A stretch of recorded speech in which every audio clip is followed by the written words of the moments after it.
I will be a president for disease, joblessness, and hopelessness, anger, resentment and hatred, extremism, lawlessness, violence, bitterness and fury. No progress, no nation, only a state of chaos. Don't piss down my back and tell me it's raining. We're gonna hold. We're gonna hold. We're gonna hold. We're gonna hold. We're gonna hold. We're gonna hold the line.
Back in some form. Too many of us think it is impossible. Too many think it is unreal. But that is a dangerous, defeatist belief. It leads to the conclusion that we are gripped by forces we cannot control. Ladies and gentlemen, prepare for the storm MAGA.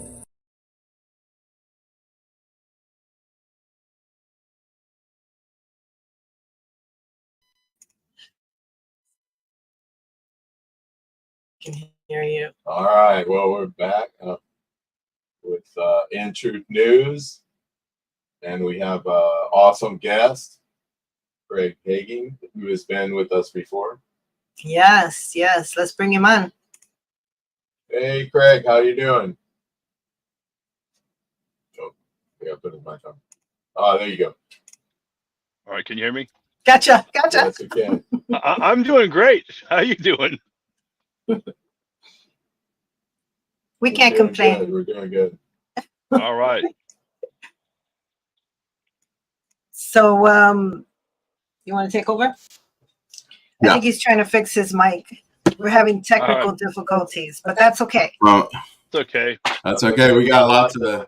And my background doesn't. It's like not right, but that's okay. That's okay as long as you're in the picture. I usually do a virtual background, but I can't with StreamYard. But so that's fine. I have this black background, but doesn't. Yeah. My camera. I can't get my camera adjusted, but we're here. We're excited. It's Eclipse Day. That's right. It's Eclipse Day. Happy Eclipse Day. Yeah. Yeah, Jesus is going to be returning today, so I hope everybody's ready. Yeah, we might need to say the sinner's prayer on the program today for everybody's ready to go. Yeah, we might just have to do that. Yeah, we got a little bit of mic feedback. Yeah, it's coming from my mic. I don't know why. All right, let's see. I shut off my mic. Go ahead. Okay. All right. Let's try this one here.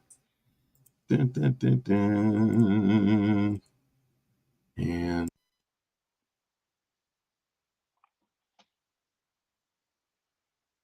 Now you're muted. Can you hear me? Okay, you sound great now. Okay, good. All right. So we labeled this show In These Times, and we're gonna pretty much give this over to you because I want you to share about what's been going on. We want you to share lately since last year, the changes and what your take is on what's going to happen in the political realm and in the spiritual realm in all kinds of realms. And let's pray first.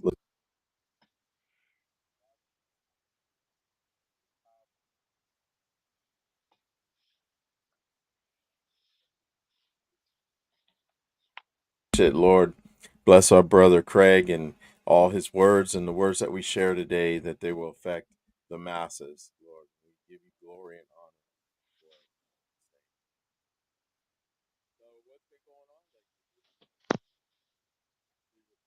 honor. Your mic is real low again. Again? Okay. There we go. All right.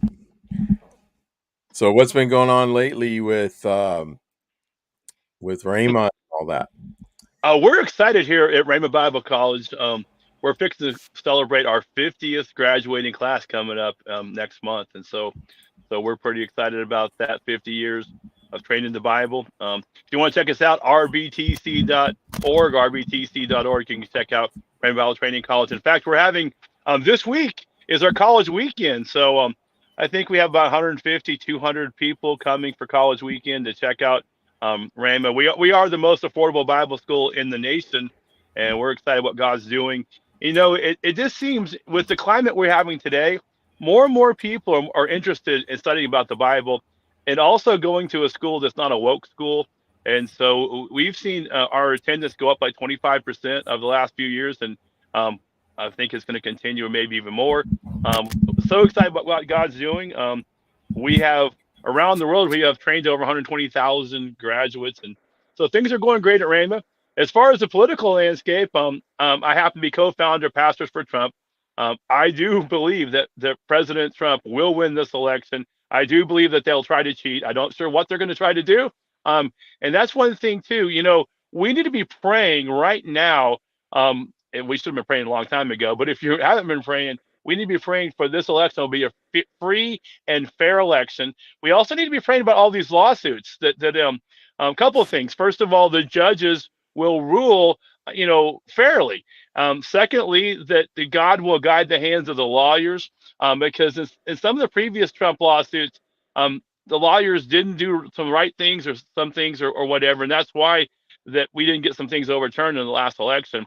We also need to pray that any kind of evil forces that's going to try to stop this election, will cease to exist. I know there's some lawsuits as well to make sure that there's a free and fair election. But if we don't have a free and fair election this time, we probably will never have one in the United States of America. So this is a very biblical thing. But I do believe, I believe President Trump will win. Obviously, he's leading in the polls. Obviously, we can't not do 4 more years with our fake President Biden. This is, now I don't believe he's running the country. I don't know who is. I don't know if it's Obama. I don't know who is. But whoever's running this country is running it into the ground. And it's just, it's amazing how someone that supposedly loves America can do what's going on. I mean, as a pastor, and well, even in any individual, we see so many people that are hurting, can barely afford to feed themselves, or having to, every month put stuff on credit cards just to make the the monthly bills. And then, stuff like minimum wage going up, it's not going to help. Do you realize in California, minimum wage going up to $20 an hour? Well, that means your hamburger's going to cost more money. That means everything's going to cost more money. So now $20 an hour is going to be like $10 an hour. So it's not going to really matter. We need someone who really understands economics, in there. And I'm fairly highly optimistic. A lot of people look at me like, why are you so optimistic? Well, I just believe, the truth is going to win out. And I don't know. I'm way more optimistic now than I was in 2020. And so I'm excited what God's doing. Now, I told you, at the pre-show that I have now become a pen pal from someone that calls this person calls himself Satan. They actually live in Denver, Colorado, according to the post, the postage stamp. This happens to be the Satanic American flag. This is my first one. I got one last year. Then this year, man, he's really, all out. This one says that Satan loves me, who I am, and this one's just from The Exorcist. I mean, this is gross. I want to read a few of these to kind of, you kind of know what Satan's saying. This is the very first one, and he calls me. He says, "Dear Craig, our servants in government and media are aware of your vain efforts to restore your modern guru, Donald Trump, to the presidency. You will fail. America's is ours. Prideful godliness, sexual perversion, and gross immorality are here to stay. The 2 millennial of your Christ are finished. The kingdom of darkness rises. Your children will convert to our ways. Abandon hope from hell, Satan." And they put a 666. It's kind of hard because they put a 666 right here. So that was the first one. I won't read the second one because that's no big deal. This one right here. Let's see. Right now, this one says, "Dearest Craig." So now I'm Dearest Craig. "By now it's clear to you that our servants are winning this spiritual war. Your faith falters. The light of your Christ dims. There is still time for you to join the rising kingdom of darkness. If you choose not to, then abandon hope and embrace despair. Hell on earth is here. From hell, Satan." Once again, 666, here. And I'll read my last one that I got last week. Let's see. Right here. It says, "Dearest Craig," once again, I'm still dearest. "Our servants have cursed your orange idol, causing his mental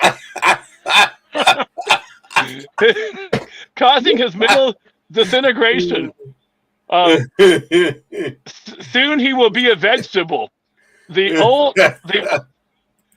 old gods are rising, Craig. Soon America will be the nation of Baal, Astarte, let's see, Samuel and Lilith.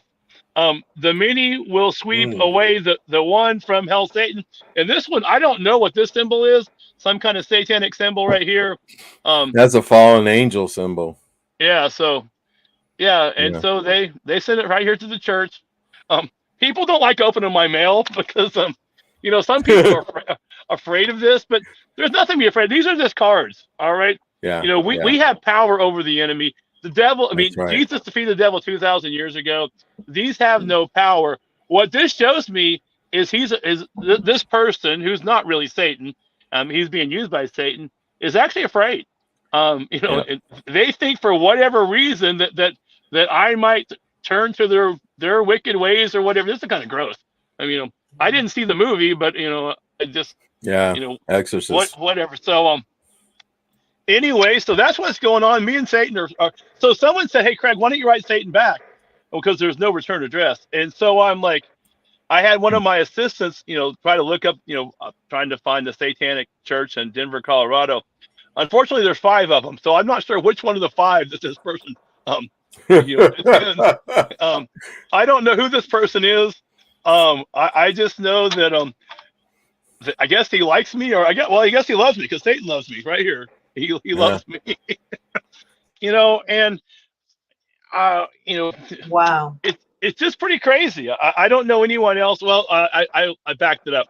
I do know Jackson Longmire when I got my first one. Jackson Longmire got one, and Sean Foyt got one as well. But as far as I know, I'm the only one that keeps getting them.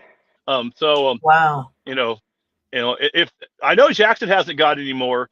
I'm not sure about Sean. I haven't talked to him, but he, you know, but I don't That's know why crazy. Satan just likes to give me these letters. I think that I don't know if he's trying, if it's a scare tactic or whatever. It just motivates me more to understand that, hey, I'm doing the right thing.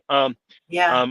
I know the left is very afraid right now. They know that they're losing. And Satan knows that his time is short. You know, and you know, I guess I'm doing something right in the spiritual realm to get letters from Satan. That's right. Well, you know what? God is way greater, and I just pray that that person be convicted and changed just by even having the nerve to send you guys these postcards. Really, in Jesus' name. Amen. Yeah, you know, I mean, this person's obviously, you know, mentally having some, you know, issues or whatever, and Satan's using this person because, and we wrestle not against flesh and blood. We don't wrestle against this person.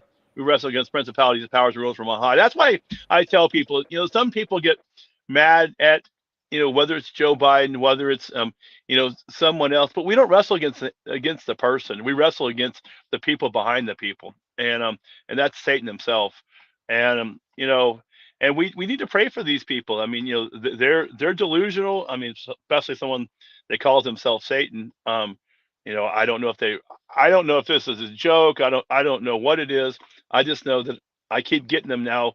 You know, this year it seems like every other week I come up with a new postcard, and so maybe he likes it that I publicize, you know, his postcards, because every time I get one, I talk about it from the pulpit. I talk about it from podcasts. I talk about it all the time, you know, just because I think it's crazy, and I don't know anybody else. You know, I know there's a movie called Postcards from the Edge. Well, this is really Postcards from the Edge in real life. So it is what it is. But I am very highly optimistic. You know, we're in a battle, both spiritually, you know, and naturally, and you know, something else too. We have to realize, you know, we're focusing a lot on Donald Trump's election, and we need him to win.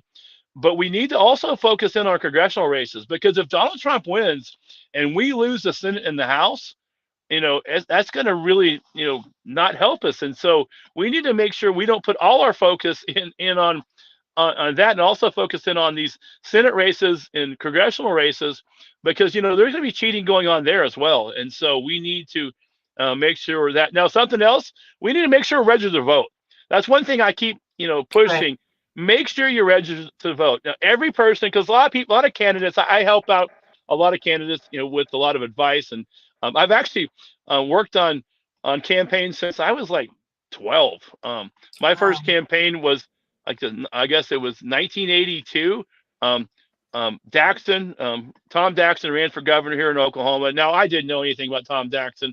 All I knew was my best friend's brother-in-law, had an older sister. Brother-in-law was a campaign manager, and I just helped pass stuff out, wore Tom Daxon stuff, and I went to the fair for free. So that was a really cool thing. That was my very first campaign. I've kind of been, you know, involved in politics ever since, and helped a number of people run their campaigns. And one thing I let everybody know is, if you're going to run a campaign, every time you have an event, register people to vote, because a lot of people come to events, you know, they're all excited, and they never get registered to vote. And in fact, you know, it hasn't worked yet, but I tell Clay Clark, when he has those big events, you need to have somebody there to register people in that state. Now, I realize people come from other states, you know, as well. But nowadays, in the society we live in, you can go online a lot of places and register online, or you can at least go online and print it out and send it in. If you some states, I know in Oklahoma, it's okvoterportal.com. You can go there and get registered. And you know, I think that's a big thing, because we need to get registered and we need to vote. And you know, now I don't want to say vote early and vote often, but we need to vote.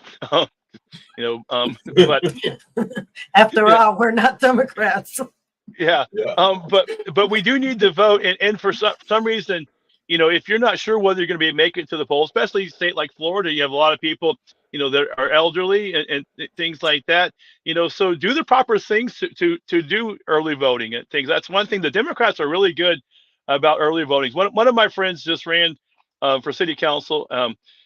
In the normal election, she was 14 votes from getting 50+1, and so they had a runoff And in this runoff, she didn't do the due diligence. The other candidate actually took people to the polls and made sure they got there. It was kind of a bad day, and she ended up losing by 30 votes or something. You know, you have to, in Muskogee, Oklahoma, not a lot of people vote. It was only like 200 people who actually voted. And I think there's like 12,000 people in her district, and 200 people came because it was the only thing on the ballot. And so the other candidate helped. I mean, they made sure that they gave bus rides, they gave, you know, whatever to get people to the polls. And that's something that we have to, as Republicans, we got to think about making sure these people get to the polls. And so I want to encourage all our listeners out there, you know, get involved in your local thing. I'm very involved in Tulsa and Oklahoma in the political scene. You know, I just was at CD1 convention this last weekend where we picked our delegates to go to the RNC. And so I'm very involved. You know, a lot of people say that they want to make a change, but they don't want to come to you know, do anything really, but sit at home and do nothing. And you know, this is a very pivotal point. You know, I do believe in prayer. I mean, I obviously I'm a pastor. I believe that we should pray for that. I believe we should be praying, but you know, we should also be doing something. My grandfather always taught me there's two things: pray for this nation and vote. You know, it's your God-given right, you know, to be able to vote in this country. And you know, of course, obviously, he's always in his lifetime every vote counted. In our lifetime, I'm not sure that that's the case. But the fact of the matter, if you don't vote, your vote's definitely not going to get counted. Because I know some people are mad and say, "Well, I'm just not going to vote anymore." Oh, well, that's not going to help. I mean, you know, that's just going to mean it just takes less to cheat, you know, to be able to overcome. Because see, what people don't realize in the 2016 election of Hillary Clinton, they have found that there was a lot of fraudulent votes going on. They just could not pack enough fraudulent votes to win the election.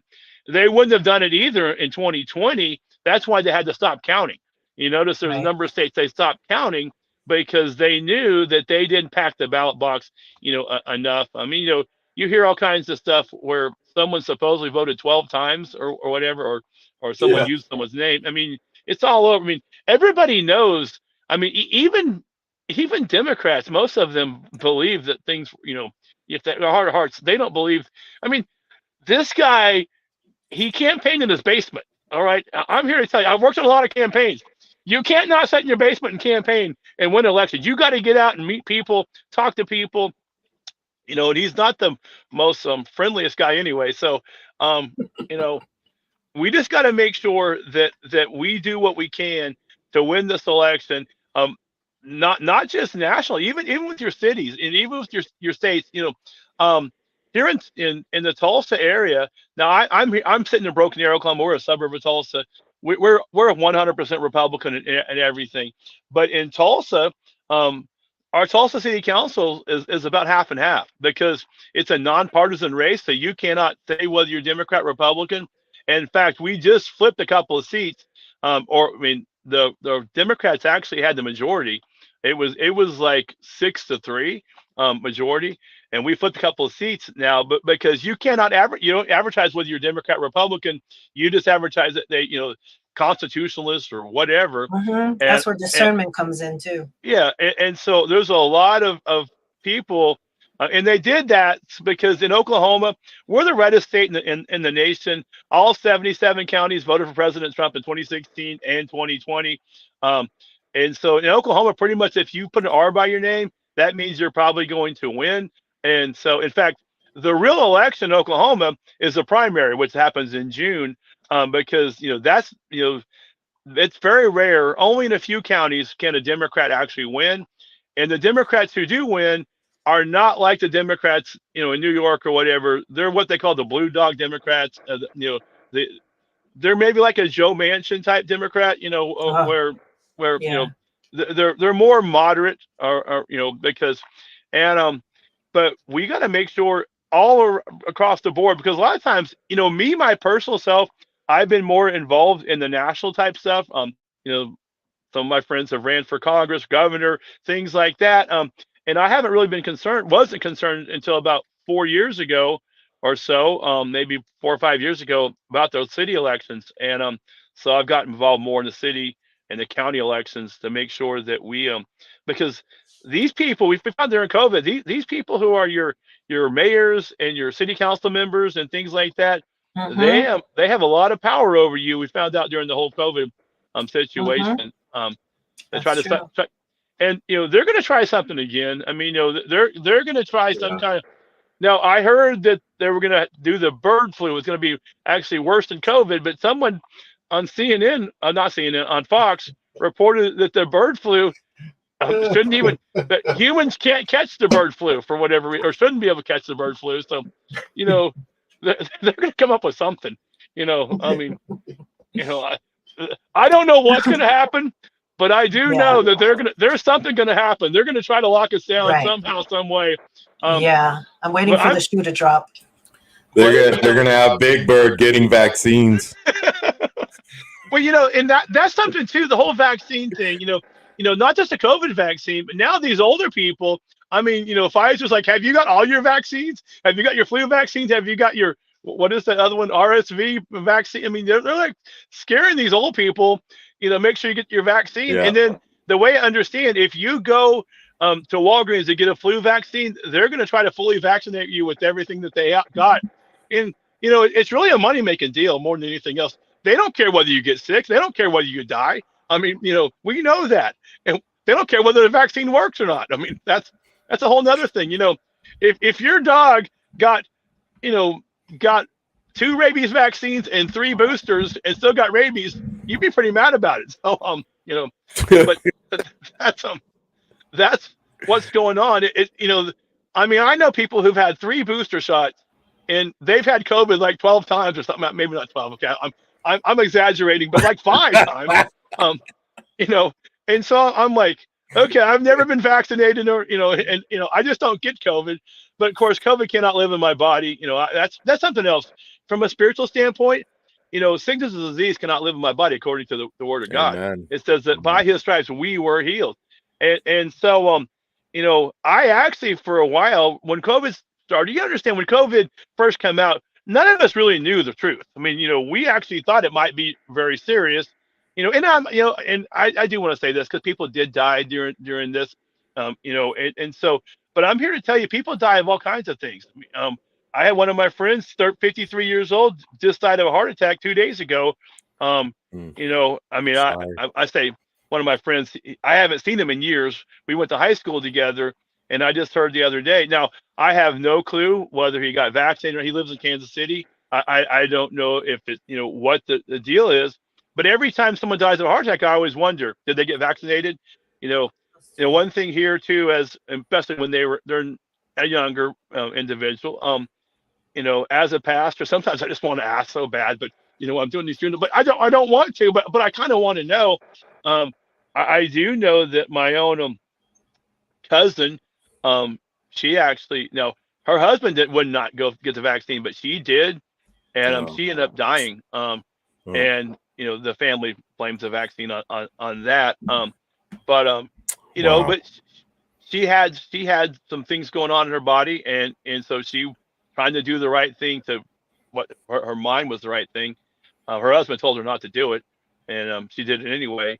And unfortunately, she passed. I mean, I just don't know anything about. And people ask me, about those kind of things. Like when the vaccination first came out, it wasn't really about everything that's in the vaccination. It's about that this has not passed the FDA. I mean, even the method that the RNA modifying technology hadn't even passed clinical trials yet. I mean, it never got past the animal trials, and they decided to try it on humans. And so, for me, I had a great conversation, a podcast with myself, Clay Clark, and Dr. Zelenko, and we were able to ask Dr. Zelenko all kinds of questions. This is right when the vaccine just became available. And I actually asked Dr. Zelenko, I said, okay, Dr. Zelenko, I'm a pastor. There's going to be a lot of people that's going to ask me what I think about this vaccine. And I think I know what you're going to tell me, but I want you to tell me right here on this podcast. And here's what he said. He goes, Craig, vaccination takes 8 to 10 years to pass, to be accepted by the FDA. He says, let's just say it this way. You ask me 8 years from now, and I'll tell you what I think about the vaccine. He goes, but right now we have so many alternative treatments. There is no reason for a vaccine. And he did say, the if you are going to get one, the Johnson and Johnson uses the older vaccine technology, which means they give you a portion of COVID, and that's what happens. Now they didn't want you to get that one because that one didn't have the modifying technology in it. The other one, they don't really give you the disease. They actually give you some kind of genetic code that's supposed to create something in your body, which is very kind of scary to me, and here's what he told me. He says, Craig, I just want to let you know, I've never been anti-vax on anything. And he also was one of the first ones that used hydrochloroquine. And we asked him, why did you do it? Why did you pick that? And he pointed, and I've seen it. I pointed. He pointed out to 2007. The NIH did a deal, and they said that hydrochloroquine was the gold standard for a coronavirus, and so that's why he did it. So Dr. Fauci's own group told everybody, if there's a coronavirus, you should use hydrochloroquine until COVID happened, and then he said, "Oh no, that's not good." Now here's the reason. I'll tell you what people don't know. The reason that none of these things can work, because if any of these alternative things could work, then they could not get the temporary FDA thing in order to use that vaccine. It was all about the money, and all about the money, and I believe population control, which is kind of a whole scary thing that people. Well, you want to hear something crazy? I'm Go going to ahead. share this with you. Now, look, I spent over 25 years in the pharmaceutical industry before I left that corruption. Oh, so you know all about it. Yeah. So my friend Dan, he was a PhD pharmacist, and I remember when it came out, I said, this is not a vaccine, and he goes, no, it's a bioweapon. And that we have 72,000 genetic strands from our mother and 72,000 from our father. This vaccine that they created has another 72,000 genetic strands of what? And I believe that, and I heard this from someone, which was very interesting. They said Satan can't be everywhere at once like God or Yeshua, Jesus. So through this was a way that he could, this is probably a manufactured synthetic version of his DNA, because he's a fallen angel. And, so it's very deep what they've done. And like you said, they've scared so many people into taking it. I remember I had a very dear friend was in the hospital. He got it, right? He got COVID. And he was on 20 liters a day of oxygen. And his wife was going to make them give him the vaccine, And so I had done a show that night, and thank God she watched it, because she said, no way, no way, no way, no way. And at the time, he wasn't even coherent because they had him all kinds of drugs. But the whole thing is that, it's about, you're lucky. You get postcards from hell, love postcards from Satan. But, Lucifer hates humanity. That's why all these idiots I mean, I call them idiots. He loves me, according to my postcard. Yeah. And by the way, here's a $50 coupon if you go get my vaccine. That's how much I love you. And then I'm going to give you a coupon for McDonald's for one of their nuggets meals, But anyway. Well, I think he loves me so much he wants to warn me, because he wants me to join his team or whatever. I don't know. It's just crazy. I mean, I've never in my lifetime, I never dreamed that someone calling themselves Satan would write me a postcard, much less one. I do get a lot of hate mail. I do let you know. In fact, when I got my first postcard, this is honest truth. Okay, so the gentleman who works our partner services. That's where all the mail comes in. It was a Friday. He said, "Hey, Craig, are you still in the office?" I said, "No, I've already gone home." He goes, "Well, he said, got a letter here from Satan." I said, "Well, I'll pick it up on Monday." Now, when I went to go pick it up, I really thought he was talking about some older lady that, that was mad at me from saying something from the pulpit, because I do it all the time. I go, "This is really from Satan." I actually thought it was going to be from some lady, because people gripe all the time of me saying something. Now I actually get love. I get letters at my house now. There's someone in San Bernardino, California, that's really mad at me for liking President Trump, and so they say I'm very unspiritual, and so they send me letters at work and at home. Somehow, some way, they got my home address, and so and they sign it different names. So there's like 5 or 6 different names. So I don't know if it's one person sending the same thing. They're all from San Bernardino, California. So I got some godly dude from San Bernardino, and I got some satanic dude from Colorado that write me on a regular basis. But it is what it is. I believe that's actually Satan, because he has a condo in Breckenridge there in Colorado. So he's probably like, he knows, well, I know your grandfather. I couldn't stand him back then because of all the people he delivered and cast out all my demons. So I hate this guy. So I gotta send him a fake love letter. Yeah. So it's just pretty crazy. Yeah. So I'm always waiting for my next one. It's like I think it was 3 weeks or so, and I'm like, I hadn't got one in a while. Then boom, it popped out. So you just never know. I'll probably have one next week as well. I mean, it seems like every other week here coming up. I don't know what he's going to keep saying, because there's not much more to say. And so one of them, he referred to some serial killer that like chopped up body parts and saying that wow.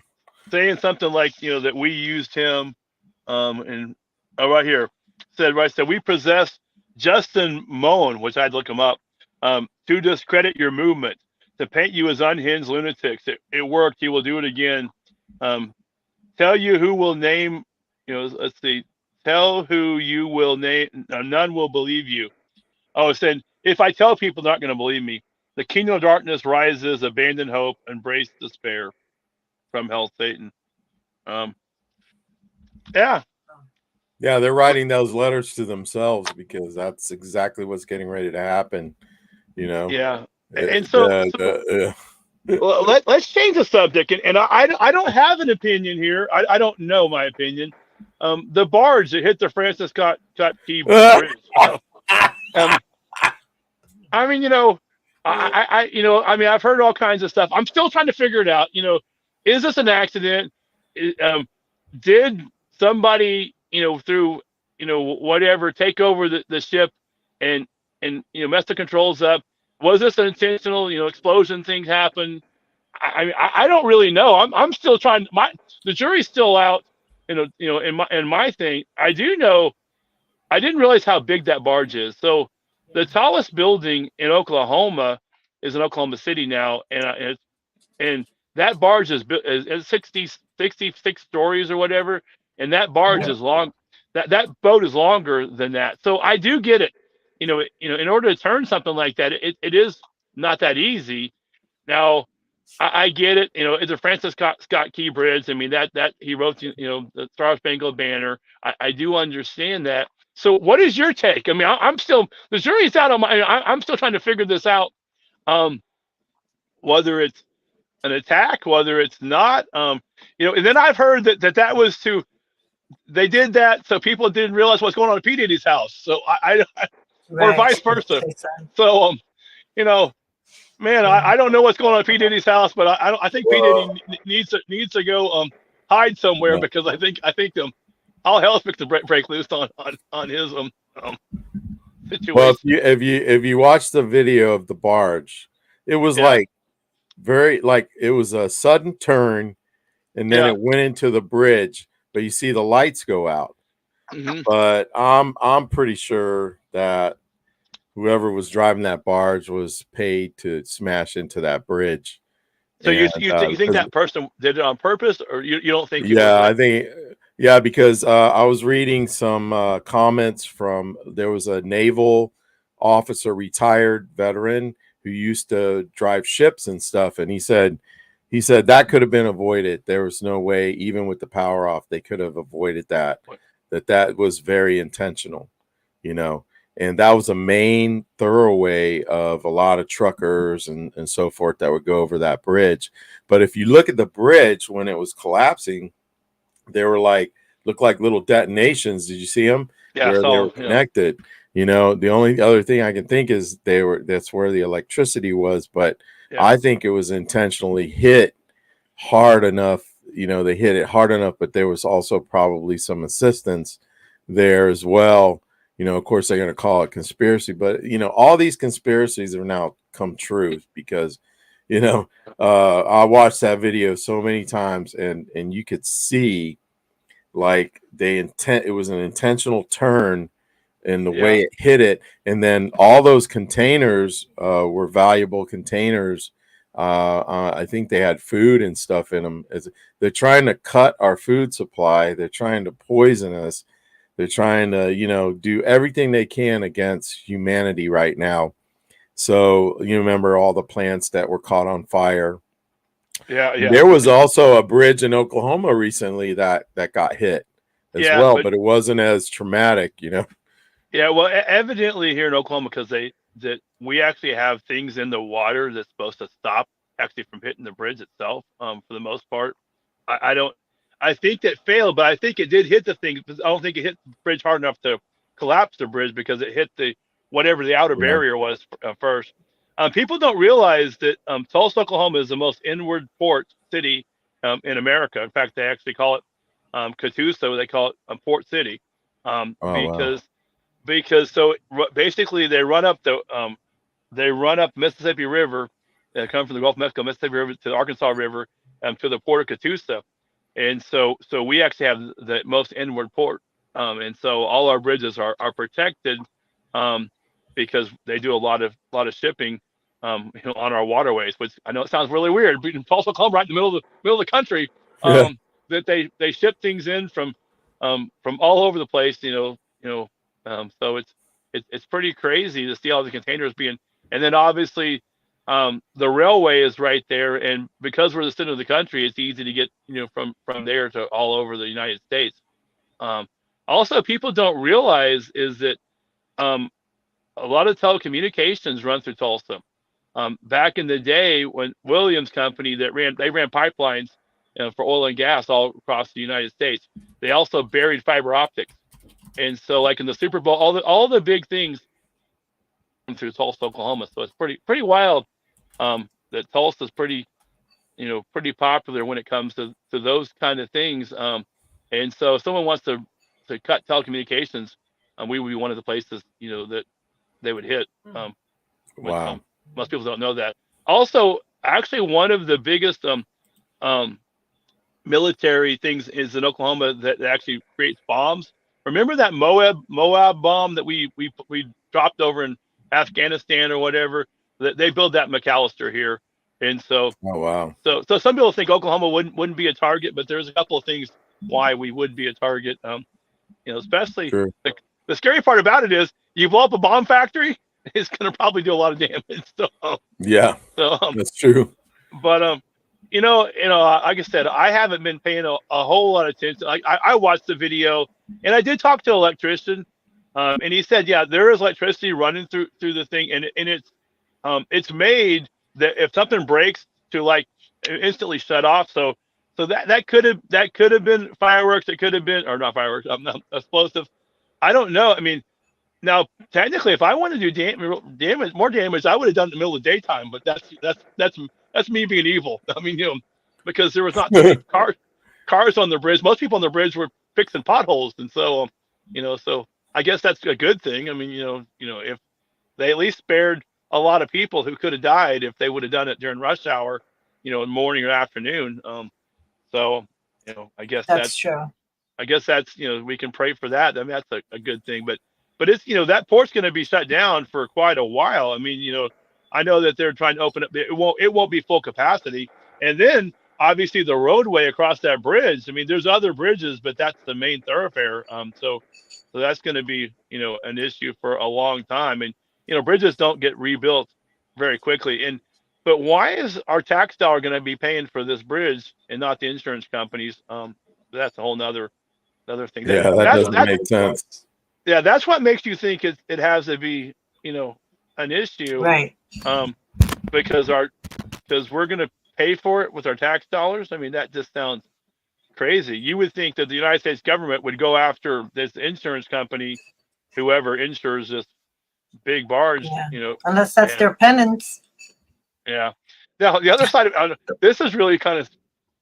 My wife goes, I hope there were no, kids in those containers, being shipped, sex trafficked. I never thought about that, but if you saw the movie, that they were, that's what they did, and so so that was our first thought when that happened. I hope there's no kids in there, or illegal aliens or whatever in some of those barges, which. I know that shouldn't even be a thought, but it is. No, but that's an honest thought. That's Yeah, that was her first thought. Actually, wasn't the port, wasn't the whatever. I hope there's no kids, and she started praying. If there's any kids that they'd be saved. I mean, that's and we just don't realize. Oh, I guess we do realize, but it doesn't ring a bell. How many people come across our border? I mean, they tell us, but it's just crazy. This whole thing is crazy. I don't see how someone, because I've always felt in my lifetime, I don't care whether you're Democrat, Republican, I've always felt that the person being the president loved this country and was going to try to do everything in their own mind. Maybe their policies are different than my policies, but I always figured that they would love this country enough that they would want to make sure. Well, even Obama, he shut the border down. When Clinton was president, he shut the border. In fact, when Clinton was president, he was against, he wanted to make sure we beefed up border security. Obama shut down, so we can't have these people coming in. Now, I think. But that was in his previous, right? Yeah, that was not in this administration that he's running. Previous. But now you can blame it on somebody else, so it doesn't matter. I mean, Yeah, that's why. Yeah, and so, but why? Of course, obviously they're trying to get illegals to vote, but and also too, think about the census. So when the census gets taken, I mean, people there'll be seats that shift, in Congress and things like that. If they ship these people in, California lost some seats this last census, and New York lost some seats, and so if they get these illegal aliens there, and they somehow, some way, they have until 2030 to get them the rights to vote. Then they can actually shift them, the House, which people don't think about that. One of my good friends thought about that one day. You're like, you know what, Craig, they're doing this, to get seats, more seats in the House. They're, because you understand, in the political things, these people work the long game. It's not just, next year, whatever. I mean, supposedly, like, COVID was in 2015 or something. Like patented COVID or something like that. 2017, I can't remember what it was. And so it took a long time for COVID to actually, hit, because it was supposed to hit. Well, they were holding it for the right minute. Supposedly it was perfectly timed. Well, I want to ask you a question. All right. I heard that there was a congressman that was retiring, and he announced I think it was Nebraska. I gotta look it up, but he was supposed to retire. He says April 19th, but if he retires April 8th or 9th, then they can fill that position, and if he doesn't, then it's too late. We have to wait until the election for that. So that kind of compromises us again in Congress. Have you heard anything about that? No, but I wouldn't be surprised. I mean, these people, just because you have an R by your name doesn't mean that you're on the right team. Or, the other side about it is, and I'm the kind of person, I have morals and I have things, but I know people, okay, I'm not saying anyone in Congress does this because I don't know, but I know people who've told me, says if I was in Congress and someone offered me the right amount of money and they said, okay, you can vote 80% of the time, you can vote with your constituents, Mm-hmm. but 20% of the time, I'm going to pay you this, however many millions of dollars, and you're going to vote my, what we want you to do. This guy says, man, I do it in a heartbeat. Now I wouldn't do it, but that's unfortunately there's a lot of people out there that money talks. Yeah. And they know the rules, and obviously we have a very thin margin. In fact, that's one thing that's kind of scary. Whatever you like or don't like about Speaker of the House Mike Johnson, if we have another vote because of these things or because someone's absent or whatever, we could have the minority become Speaker of the House if we're I know. Yeah. I mean, so that's why I would just rather, if people are unhappy with Mike Johnson, I would rather let's just wait till the next Congress, and there'll be a different. We can vote for another speaker, because we're at razor thin margins, because and there's some of our folks are never Trumpers or whatever that I'm concerned how they might vote. They could change at any moment. There's no loyalty in a lot of people there. Yeah, and I do think it's kind of ridiculous. I understand, that one person can decide that they want to, have another vote for Speaker of the House. Now, I like Marjorie Taylor Greene, but I don't want her to do this.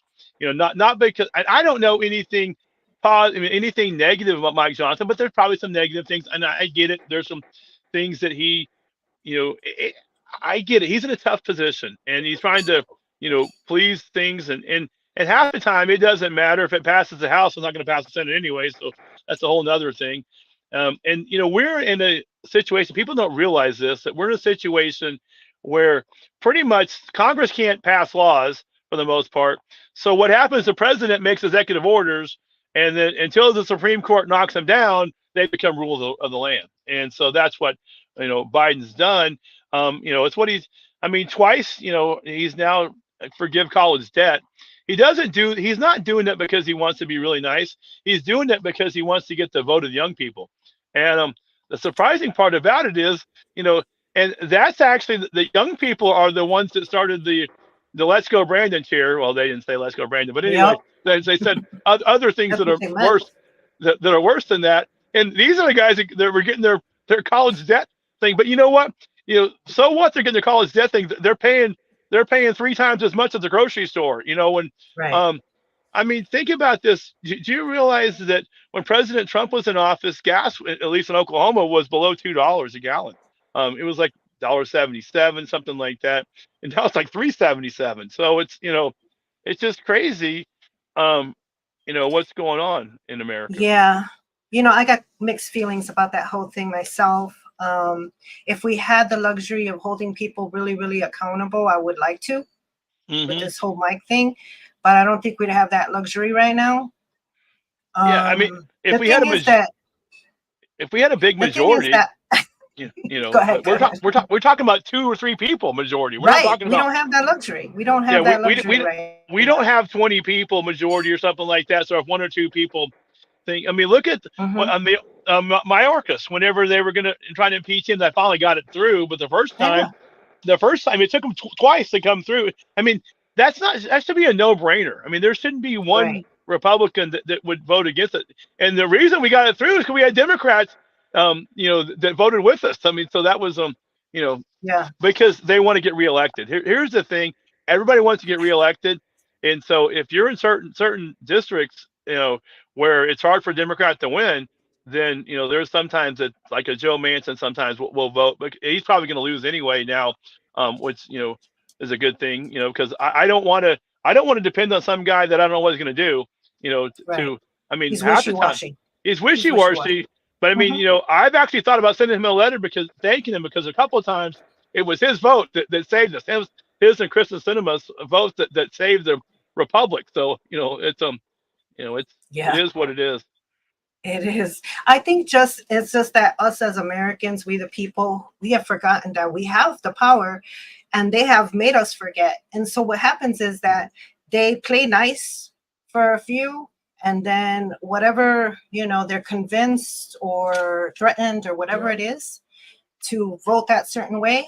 And, you know, we come up short. We, the people, we come up short. It's not the nation that, you know, where people used to have each other's back. You know, it's all about, this is the greatest nation. No, now it's like, hey, whatever, or give me some money or whatever, and I'm with you, or I'm with you. There's no loyalty to we the people, to this nation, to how we were founded, you know.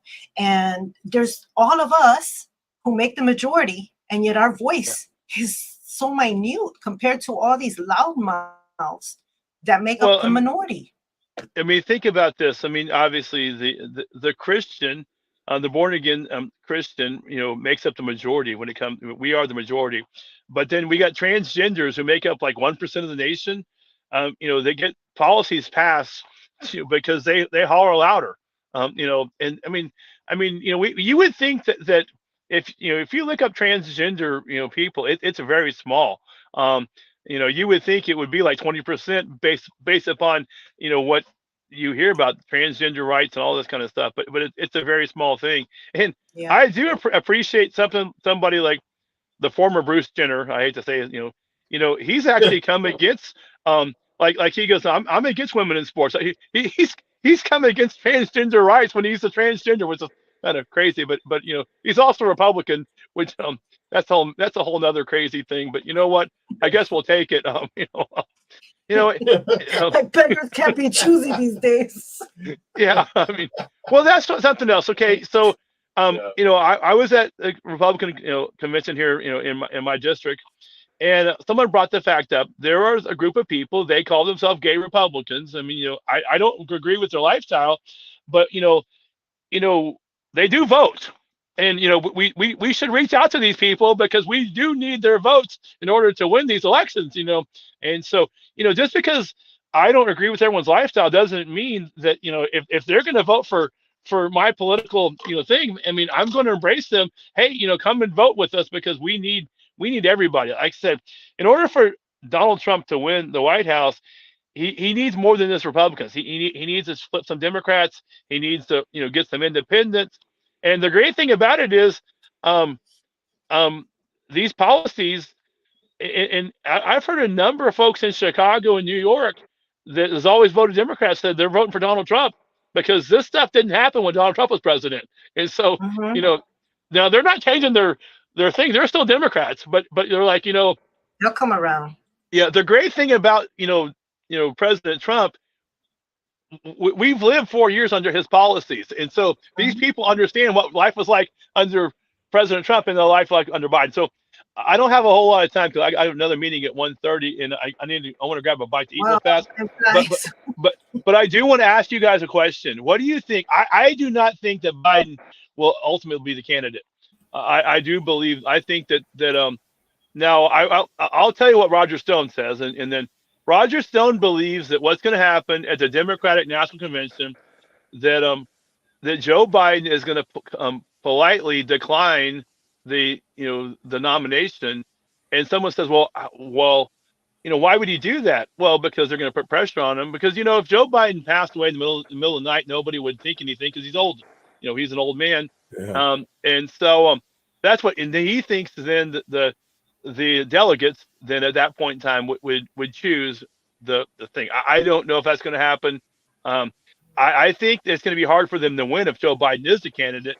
You know, I think it's going to be hard for them to win no matter what candidate they have. But what's your guys' take on that one? Well, what I believe is going to happen is he's going to fall and then really get hurt. He won't be able to get back up, and then he'll not be able to run. And then Michelle Obama possibly would run. Well, yeah, or Hillary might try to come back, you know. But yeah, like you said, I believe that Kamala would be the next one. I'm sorry, Victor.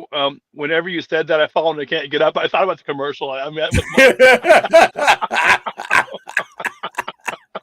I can see that as a meme on Trump's social. Yeah, I mean, it's gonna be. I think it's gonna be interesting. So I'm actually curious to watch the Democratic National Convention just to see what's gonna happen, because I think, I mean, unless the poll, and here's the thing, Jill's getting mad at the polls now. So they realize now, Joe, he's got a million not there, but now Joe's like, they're like, the polls lie. I mean, they're getting mad because they realize they're getting beat. And, it's a crazy thing. Well, I think they knew they were getting beat no matter what. Yeah. But they don't have everybody's support anymore to cheat. I mean, to carry it off. Yeah. I mean, and I've said this often too. If they try to stop the election again, like they did last time, now I won't do this, but there'll be some people that will come in with guns blazing to where they're counting these votes, and hold them hostage until they make sure they. I mean, because we know that there were cheating going. I mean, the suitcases under the table, in Atlanta. I mean, wow. that we just pull out after everyone's gone. Let's just pull them out. And it's on camera. I mean, we got camera footage of this suitcase coming out, and nobody cares. And Trump gets sued over the whole dumb thing, and that's a whole other fiasco going on. And I know people who were at the audit, in Maricopa County, and they tell me that their boxes of just blank paper. At the top you have real ballots, and you have blank paper because they have to have enough. So people just count the boxes. Okay, there's one box that's however many ballots and whatever. And then when you open it up, there was like 7 different color of ballots. It looks like someone went to, well, I guess Kinko's doesn't exist anymore, but someone went to the copy shop and copied all bunch of ballots.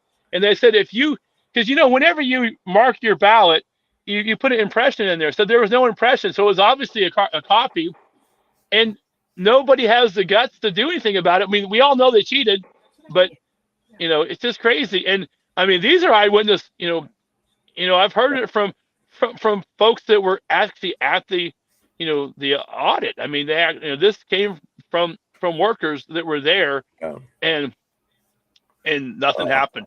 And then they cheated again. Did you hear what happened during 2022? They actually there were ballots that were too big and wouldn't go to it wouldn't fit in the machine. They printed ballots mistakenly too big, so you just had to put your ballot in the corner, and then they're going to run it through the machine later on. And then some people got mad. They said, no, I'm waiting to run it through the machine, and that's why they had to stall the election and all kinds of stuff. That was Arizona, no? Yeah, that was Maricopa County, Phoenix, Arizona. I mean, it's just crazy, and they're going to try to cheat again. I don't know what they're going to do, but just mark my words. This is prophetic. I mean, they're going to try to cheat. So and something, the people have had it. They're fed up, and they're like, if you try to do another pandemic, if they try to do more election fraud, if they try to do anything, we are awake. They're going to be in trouble. And finally, there's people out there that are crazy enough to do what you were saying. They'll go over there and say, okay, show us all the ballots right now, because we have the power as the people. We have the power, So you're right. And it's coming to that. Matter of fact, there's a movie coming out, I think next week or this coming week, called Civil War, and it's kind of interesting. Speaking of movies, just want to let everyone know that Twisters is coming out in July. And if you want to know what it's like living in Oklahoma, go see Twister 2 or go see Twister 1.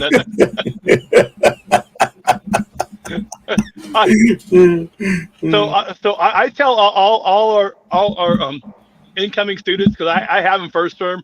I said, if you haven't seen it already, you need to see the movie Twister, because at some point in time we're going to have tornadoes here in Oklahoma. So you need to prepare yourself. And so that's true. It's kind of a joke, but it's kind of true as well. I mean, not everything is I mean, but I actually have seen a tornado move semis and different things like that. Now so wow, it's kind of crazy. So I got to go. But once again, if you want to interested in Rainbow Bible Training College, rbtc.org right there. Pastors for Trump. Whether you're even if you're a Christian, you don't have to be a pastor. If you'll just go to pastorsfortrump.com or pastor, you can put the number 4 if you want to, or the FOR.com, and you can sign up for our prayer calls. We actually haven't had one in a while. It's not my fault. All right, Jackson Longmire, he's the one who And I said, Jackson, we need to. Oh, Jackson, we know Jackson. Yeah, we need to do another prayer call. So I'm trying to do a prayer call with Laura Trump, because now Laura is actually the coach. So we had Laura here in Tulsa the other day. In fact, General, well, we have Rudy Giuliani coming up this week in Tulsa. He's there, and then General Flynn's bringing his movie to Tulsa coming up in May. But you know, we're going to try to get Laura Trump on a prayer call to let us know. Also, you know, we have a prayer call, but also when we want to know what we can do as individuals, you know, to help this nation. And now with her RNC co-chair thing, that would be great. So it should be coming up pretty soon. I don't know when it's going to happen, but if you go to pastorsfortrump.com, sign up for the prayer call, you'll start getting emails and you can find out what's going on with that. Like I said, we're excited about things going on. I got 15 minutes to get a bite to eat, man. God bless you guys. Man. God bless you. We love you. Love you too. Take care. All right. We'll talk to you soon. All right. God bless. God bless. Well, that was a good show. So, you know, yes, we love Pastor Craig Hagin. Of course, you know, his grandfather was Kenneth Hagin, a tremendous man of God, tremendous story. You should research it, and you'll see some old video clips of how the Holy Spirit used to move in that college, and still going strong. And it's of the Lord, because it's very, very, very, very, very powerful teachings and anointing over Craig, over that church, over the school. So I invite you, please, to reach out to, if you're thinking of sending your kids to college and you want a good Christian college, Rhema Bible College is one of the best for Christian colleges. Yeah. So, you know, recapping a little bit what we talked about, you know, we really have to start praying right now, because we're in the election time, and that God will protect all the ballot areas, that God will send his angels there to stop these people from committing fraud, because that's what it is. They brought all these illegal immigrants over here.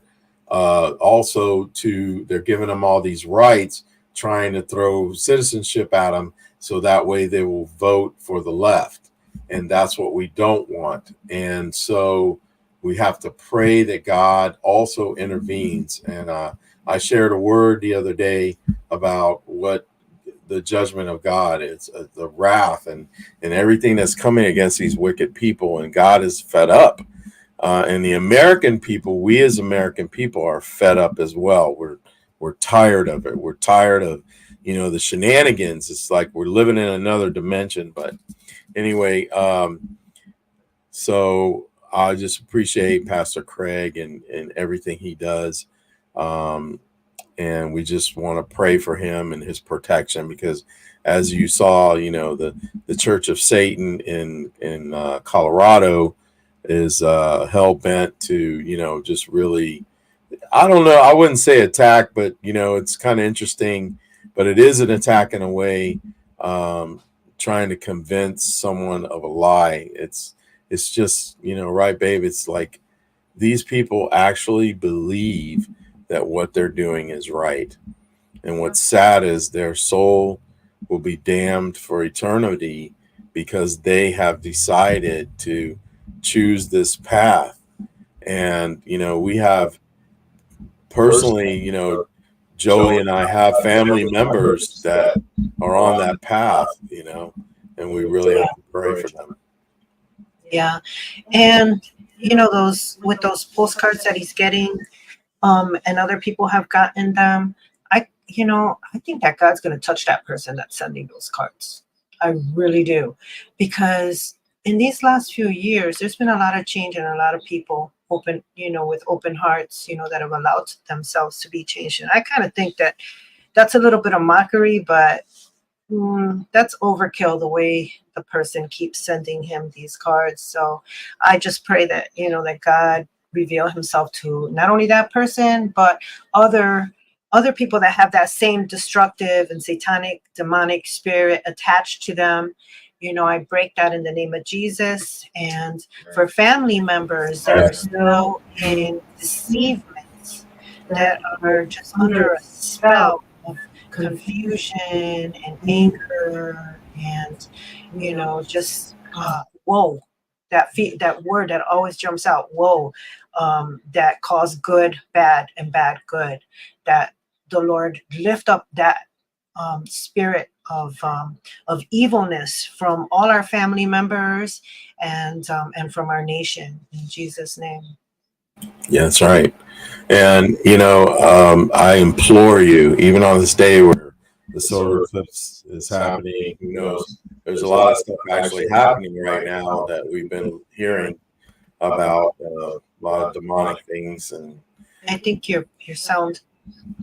Is it on? Okay, go ahead. Can you hear me? It's better now. Okay. We've just been having a little bit of technical stuff, but anyway, if you're not right with the Lord right now, if there's anything in your life that you need to make right, I implore you to do it. You got to do it, because if you don't, things aren't going to be good for what you're not going to be ready for what you're going to see. The full demonic forces are, look, they got a thing. We just talked about it earlier called demonic face syndrome. Where I did a show last night on it. My wife did a show on it last night. You should watch it. But it's where people are beginning to see, they have 75 new cases that people are beginning to see demonic faces, and they're calling it a syndrome. Well, it's not a syndrome. It's because these evil demonic entities, which are fallen angels or whatever, how would you say, they're breaking it to everyone slowly. They're going to reveal themselves for who they really are. And it's getting ready to happen. And you got to be ready for it. So I implore you to change your ways if you need it, or pray for those, your family, your friends, those who are blind and deceived right now. Listen, the hand of God is coming strong, because God is done with the wickedness in all things. And that's even in the church. Okay. So in this nation, especially. Yeah. And you know what, I was thinking about that whole demon syndrome thing, and they are trying to normalize it, but I think it goes even further than that. It's like, so that somebody who actually sees that doesn't put two and two together and know that God is letting them see in the supernatural that person or entity the way it really is. So it's like their way of covering it up, normalizing it, and also making that person feel like they're crazy. We as children of God, we know that if we see something demonic, it's demonic, and I'm thinking that these people that are coming forward seeing this, they're not really grounded Christians. So imagine if these demons are revealing themselves to these people, imagine what we're going to be seeing very soon.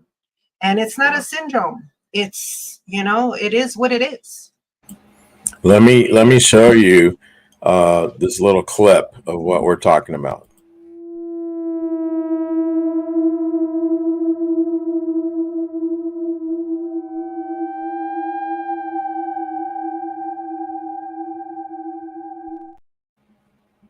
So basically, what's happening, like my wife was saying, is the eyes of people are going to be open. The veil between the supernatural and the natural is beginning to unfold. And this is, I'm not just saying it, many other brothers and sisters of the Lord are prophesying this and it's happening. So, again, I implore you to please pray. We must pray strong, and we must really, really, really, really get tight with God and know his voice, because the voices of deception are here. And in the word, they're called the spirit of Antichrist. Well, it's here. Everything that is against God is Antichrist, right? That's what it was described by the apostles, by the disciples in the word. And it is as in the days of Noah, we are here, you know, men lovers of themselves, of men, and women lovers of women, and the sexual immorality that's being passed to our children and being taught to our children, and they're emasculating men and transforming women into men and men into women. You know, that's not God. You know, let me say this, and when you look at it as in a scientific view, okay, our creator, all right, he's our creator, right? He formed us in the womb. He created us with a specific code of our DNA to be who we are for a purpose. Everything that's created is created for a purpose. Plants and vegetables and fruit are grown for us to consume, and the purpose is to keep us healthy, right? When God created us through our DNA and everything, he created a specific genetic code, okay, in us to be who we are. When you change who you are, then you no longer are godly. You are whoever you want to be. Now, when we were talking about the jab earlier with brother Craig Hagin, the genetic strands that are put into that jab and the RNA, DNA, and all that, many people who have gotten this are no longer who they were, because it's a genetic strand of, I believe, Lucifer, which was created synthetically in a lab. That's my position on that. But the whole thing is that God has set us apart as his remnant, as his children. We must be ready for what's coming. You must tell your children, you must teach them to be ready. Put on your armor, be ready every day, anoint yourself, consecrate yourself before the Lord, because when you start going out there in the public, you're going to start seeing more and more things transforming. This demonic face syndrome is nothing compared to what's coming, what we're going to see, you know. So this concludes the show, and we want to thank everybody for watching. Please like, share, and subscribe. Share this video and all the other videos. Please share others. We're trying to, this will help us out immensely to get people to watch our videos and spread the word of truth. That's what we're here for. We're not here for us. We're here for you. You know, we're here to share what God has revealed to us. We have videos that go back to 2020 and 2021 and 2022 and 2023. Please go back into the archive videos. You can go to www.inTruthNews.com. That's our website. You can see all the videos there. Also on our YouTube, inTruthNews, which is on YouTube, and also on Rumble, inTruthNews on Rumble. Please share with as many people as you can. On Facebook, we have an inTruthNews page as well. So, you know, just let's get the word out. And if God is sharing something with you that you need to share, do not hold that like the candle. You don't hold it and hide it. You have to shed that light and spread that light. God is calling you out right now. He's calling you out for that. You know, one of our very dear sisters, Julie Green, who has Julie Green Ministries, was giving a tremendous testimony. You should watch it. She had anxiety, she had fear, and God delivered her of it. And now God is using her in such a tremendous way to share the gospel in the truth, and also, you know, all the truth that's going on. And I want to say, if you're going to a church or a place of gathering that is not teaching the truth, that is pushing the agenda of the wicked, that is compromising, allowing sexual immoral people or sexual immorality in their church, you don't need to go there. You don't. Church will not save you. Church will not make you a Christian or make you a child of God. You have to have a true repentance, and you have to have a true transformation through deliverance, and then you have to have a true profound relationship. And then if you're going to gather, I'm not against gathering, I'm not against churches, but I am against churches that allow lies and deception into their congregation. These pastors that are doing these things are held accountable before God, not only for their lives, but for the blood of others. Because if they were pushing the jab, how many people have died in their church from it? That blood is on their hands. You see? So, you know, I implore you again and again and again, after the word that I shared, go on to inTruthNews and you'll see it on YouTube. It's called My Final Word. But in that, God was saying, this is it. The door of mercy is closing. It is here, people. You know, God doesn't want us to go to hell. He doesn't want us to be away from him for eternity. That's not his desire. So again, get right with God. Get close to God. And if you need to reach out to us, you can reach out to us to inTruthNewsUSA@gmail.com. You can reach out to us for any prayer. You can go to www.inTruthNews.com. Also on our Facebook, inTruthNews. You can reach out to my wife Jolie or myself also. And any questions you may have, we also can help you if you have had the jab, but you only got it once and you're trying to get rid of it. There's a formula that we put together that we are going to be sharing with everyone, which includes ivermectin, hydrochloroquine, and different ingredients as well. So, you know, God loves you so much, and we love you so much, and we thank you. You know, and we're trying to spread the word and grow this channel and grow what we're sharing. And today, please be vigilant. Cover yourselves with the blood of Yeshua, which is Jesus. Surround yourself with your armor. If you have to go somewhere and you go somewhere, please protect yourself, because a lot is happening right now. And the areas, especially where this darkness is going to occur, please be ready. Please be ready. Okay. Well, thank you again for watching the show. We're going to have more. We're going to be producing more videos. And hopefully, you know, we'll everything will be the way God wants, because we're praying for that. And we're praying for this nation, praying for our president as well. And that's not that usurper that's in there right now. That's number 45.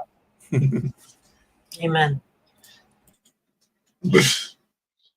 So thank you for watching, and we love you guys. And go back and watch the shows we've put together in the last few days.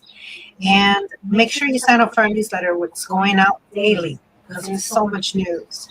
So we stand together. You know, we're children of God. And we love you, and we're so grateful to have you on our team. God bless. God bless. Americans, wherever you are, I wish I had words of comfort to give you, like the warm winds that this Nazi general sent down from above. But for me, you will not get comfort, only the cold, agonizing truth. And the truth is, this great nation has been raped and pillaged by the greatest and Americans,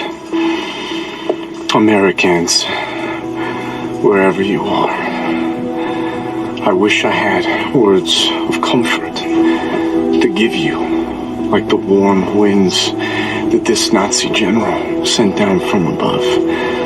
But for me, you will not get comfort, only the cold, agonizing truth. And the truth is, this great nation has been raped and pillaged by the greatest enemy of our time. They ask you to sell your liberty, to purchase your safety, to kneel to the new order, to submit to the winds of change. But my fellow Americans, they that sow the wind shall reap the whirlwind. You were born in the land of the free. You fought the kings of old and broke them. You gave your lives for the simplest but most essential truth of all. Give me liberty or give me death. In your veins runs the blood of revolutionaries. So tonight seek out your oppressors wherever they are and tell them, we don't want nothing, not a thing from you. Tonight, we show those that sow the wind that we are the whirlwind.